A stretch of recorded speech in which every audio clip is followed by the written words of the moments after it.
just to start off, obviously we're very disappointed and upset at the result on Saturday. But after reviewing the film and being with our team yesterday, we think it is possible to be angry and optimistic at the same time. We're certainly angry again at the result and the things that we did that led to the result. But from what we see in our performance, there's a lot of reasons to still be optimistic. Not just optimistic in terms of what's available for us this season, but obviously also optimistic for what we think where this program is going beyond. The way that we started the game was probably the biggest sense of disappointment. Certainly the way that we started, the way that we finished it. But the way that we started it, we had an excellent week of preparation. Our guys were extremely focused and dialed in at the hotel on game day. And we obviously just started very slowly. Part of the credit, of course, goes to them, which would be to be expected. That's probably the best atmosphere they've had at Kenan Stadium in who knows how long. So you have to give them some credit. However, after we got it righted, I thought we were by far the better team and at times bordering on dominance. Our issue was that our dominance, especially at the line of scrimmage on both sides, our ability to run the football and our ability to shut down the running game, which we had a lot of respect for, was not being shown on the scoreboard because of either issues in terms of red zone offense or kicking game. So as we were the better team, you know, it was almost like an NBA game when teams went on runs. They went on their run, and then when we went on our run,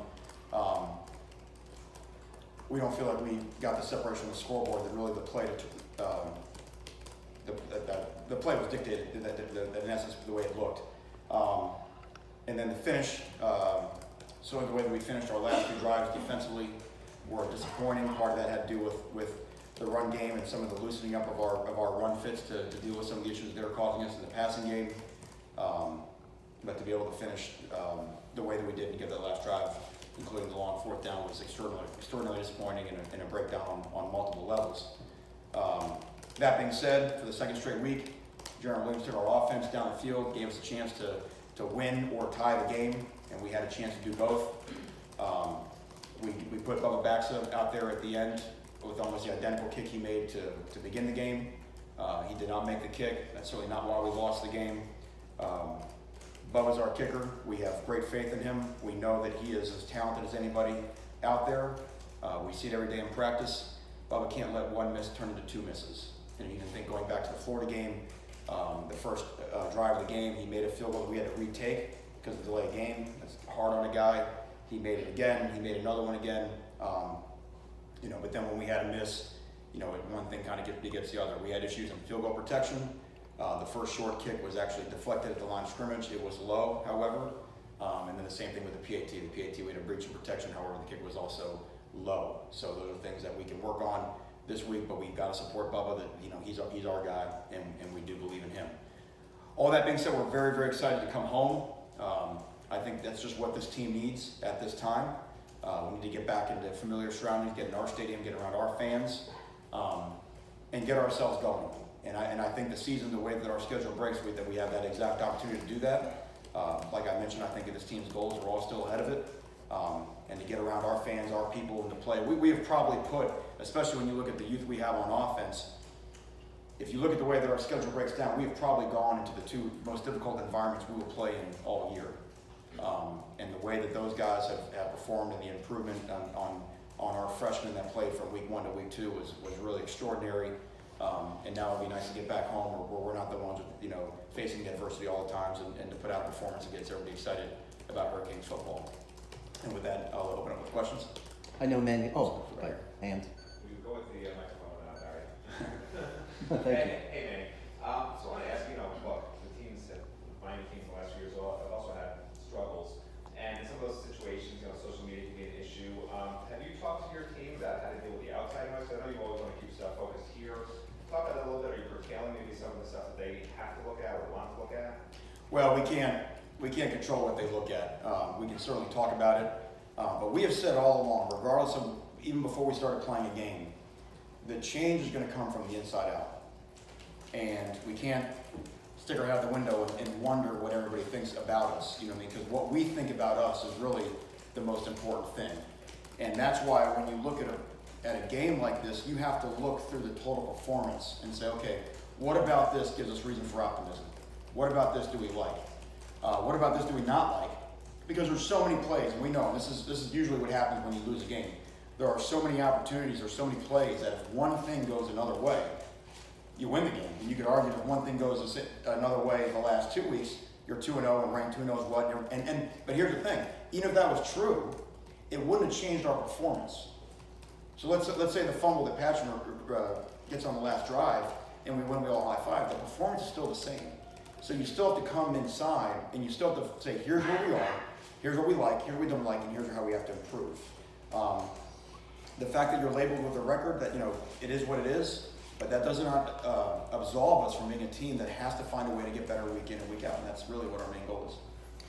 Manny, I know we probably wouldn't be having this conversation if 4th and 17 had been stopped, but I know there was a lot of optimism that this team could conceivably be a playoff contender this year, certainly in the national discussion. Do you think that was realistic? Do you have enough material to be able to be that level team yet where we're talking about a top 15 team competing for a playoff berth, or do you need more recruiting-wise over the next couple of years to achieve that position? I think the labels that you're speaking about, again, are labels that usually come from outside in. That's not anything that we ever really talk about internally. Right now, it's just like, how good can this team be, and what can we become? And as you know, we didn't know who our starting quarterback was, 3.5 weeks ago. So what we talk about as coaches and what we talk about in front of the players is let's get what we got, and let's get what we got playing as good as we can get it. And that's why I think in this building, I think there's still a lot of optimism of what this team can achieve this year and beyond. Because again, when I see a football team, you've heard me say, play like the Miami Hurricanes. And when I see us, our offensive linemen, blowing out huge holes, and our backs running hard and running over people and finishing runs and getting explosive runs and sort of starting to dominate both sides of the line of scrimmage, I started seeing glimpses of what we all envisioned this program being. Now, again, it's going to come in glimpses, and the more we get it, the more, we'll see it. But, like I said, where all the ends up, we even told the team, if we start trying to figure out where all this takes us at the end of the year, we're taking our eyes off the main thing, which is right now getting ourselves better and playing Bethune-Cookman this Saturday. Manny, on defense, who calls the plays and how much involvement do you have? It's a lot different, I guess, this year. In terms of the coaching staff? Yes. Yeah, Blake Baker is our play caller. He's our defensive coordinator. I'm involved in all the game planning meetings. All the meetings, watching practice every day. I can't have a better defensive staff than Blake, Efren Bonda, Jonathan Packey, Mike Rum, Todd Stroud. These are all individuals who we all know the ins and outs of defense. We all know exactly how everything works. And we know the fixes when something doesn't go right. But how different is it with you not there with you not there all the time like you were last year? How much of an effect has that had, do you think? I don't think it certainly has not had an effect on our play. If you wanted, we probably miss Jaquan Johnson as much as they miss me running around on that field and Charlotte Red Wine and those type of guys. And listen, and part of that's part of the deal. We were watching Bethune-Cookman film today from our game in 2017, where I thought we played very poorly on defense that day. And I'm watching sophomore Shaquille Quarterman not be able to get the running back on the ground. I'm watching Jaquan Johnson and younger guys, Mike Jack, struggle to cover their players, and those guys moving the ball down the field on us because we've got some sophomores in some important positions, and that's just all part of the growth and development, and that's what creates, I think, the excitement of college football. Is that your roster's always turning over, and guys got to step up and got to be ready to replace some really important guys that left your team. Yeah. Specifically with the defensive line position group, is the pass rush where you want it to be right now? Do you feel like you're doing a good job rushing? I do. I think if you look at when we're getting the ball thrown, when people are driving back to throw against us, how quickly the ball is getting out. I think we sacked them 4 times this past game. I mean, that's a lot of sacks. We obviously had 2 on the final drive that led to the 4th down and long. But a lot of stuff we're going to get is going to be quick ball out stuff. A lot of the throws, as you all know now, a lot of the throws are run plays, right? So a big part of North Carolina's offense, those are run plays. So everybody again is manning their run responsibilities as it's converting to a pass play. So I mean, to me, Jonathan Garvin and Scott Patchen have been very disruptive. Greg Rousseau is a guy that's going to continue to play more because the guy's flashing every single time. So I think we're you know, we certainly, our pass defense has taken a step back from where it was a year ago, which some of that might be to be expected. But I don't think that's necessarily indicative of a pass rush. Who's up? Manny, talk about fourth down. There have been so many studies, and coaches always have to make these, you know, split-second decisions during a game. So in this case last week, 4th and 2, I think it was the 21-yard line. Mm-hmm. The studies, the metrics, they say go for it pretty much every time. And, you know, then you get into a situation where you don't get it, and you didn't get, you know, the opportunity to put those 3 points on the board. You lose by 3. And it becomes one of the places where points potentially were left on the field. Sure. Talk about what you got to go through as a head coach making those decisions, what your philosophy is, and would you make the same decision every time? It's a great question. So you may or may not know, but I'm big into data, right? And, you know, it's sort of the Moneyball effect has, you know, sort of filtered into football as well. And believe it or not, there are people who have run every 4th down and who knows what in the history of whenever from every yard line and have a formula. And I equate it a lot to playing blackjack. Okay, and that if you understand how to play blackjack, there's certain hands that based on what the dealer's showing, based on what you have, the play is a play is a play. So if you've got a 10, or if you got a 12 and the dealer's got a 10, you know what I mean? Whether you like it or not, you got to take the card. And you can't always base yourself whether the result justifies it. You may have it's a bad down anyway, but you still have to manage a bad down because over 100 hands or 1,000 hands or 10,000 hands, it's going to prove you right. Now, here's our issue. In college football, we play 12 games. And the amount of decisions that you make are going to be more limited than, of course, you know, sitting in a casino table all night. However, the numbers are still the numbers. And our team knows that. Our players know that. I thought the play call that we had on that was, we know we want a team that wants to be aggressive and go for it on 4th down. I thought Dean Enos called a fantastic play. The guy swipes Jaren's leg. His knee hits, and there were probably 3 plays that were all 50-50 calls, you know, that they got right that just, man, holy cow, you know what I mean? Forget about his knee hitting it. He had a chance to hit his head on the goalpost. So to me, I think you have to understand, once you understand the data, no matter what the casino puts the next card down, that you trust it. You've made the right decision, and you've got something that it's not just a feeling or a whim or, you know, just bravado. It's been calculated. So do you go for it every time in that situation? It depends. Okay, so it's not just like on the 21 against this team or whatever. It depends on score. So score is an issue with that. It depends on time of game. It depends on the opponent. And actually, believe it or not, the data people, they factor all that in when they come up with kind of their guide of what to do. So I can't say, because if you're like, oh, you didn't go for it the next time, it may be a different situation, different part of the game. But what I knew at that moment of the game is that we were dominant. We finished the first half. We always want to finish right before halftime. We scored 10 points in the final 4 minutes. We came out second half. We walked them right down the field. You know, had a 3rd down and 4. We felt like if we got closer that it would be a go on 4th down.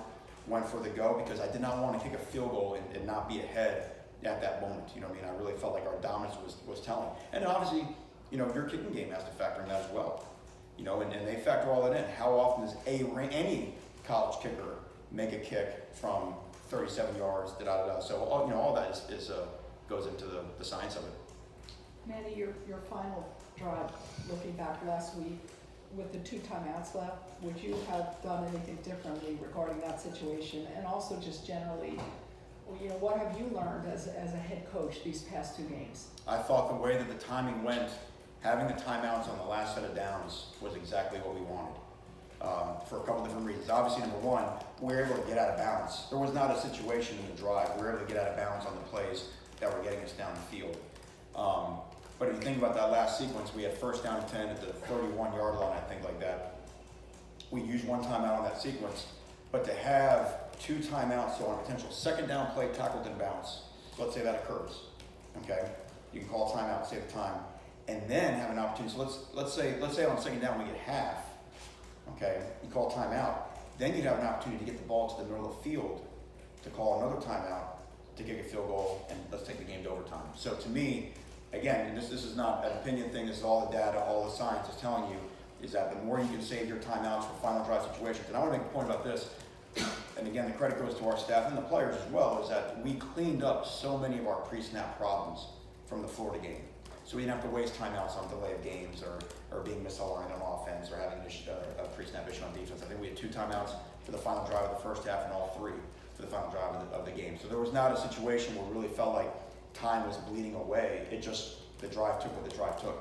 Let's do a couple more, guys. What about the follow-up about learning? Oh yeah, but to me, this is as you can tell. I mean, I love this part of the game, you know, because that again, that's part of my job. My job is to make sure that in terms of the managing of the actual game itself, that I'm giving our football team the best chance to win.